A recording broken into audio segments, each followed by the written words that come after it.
Forgotten username recovery failed on Mint Fix. You're trying to log into Mint to check your budgets or track spending, but the recovery tool just keeps saying we can't find your account. Most people assume Mint has a separate username system, but here's the surprising truth. Mint uses your Intuit account credentials, the same ones used for TurboTax or QuickBooks.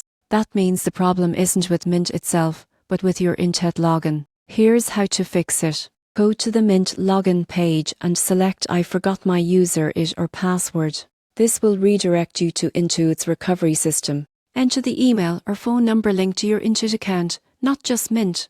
If you get an error, that usually means you're using the wrong email. Check your inboxes for any old Mint or Intuit emails like tax reminders or financial summaries. The address receiving those is your actual login email. Once you find it, go back to the recovery page and try again. If you no longer have access to that email, click Try Something Else to recover using your phone number or security question. You can also contact Intuit support to verify your identity through linked bank accounts or other information. Another thing to remember, if you recently changed your Intuit password for another app, like TurboTax, it automatically applies to Mint. That's because all Intuit services share the same credentials. Finally, make sure you're not using autofill from your browser or password manager that's inserting an outdated email or password. Try typing it manually or clearing your saved logins. Once you use the right Intuit credentials, the username recovery will work instantly. Most failed recoveries aren't bugs, they're just caused by using an older secondary email.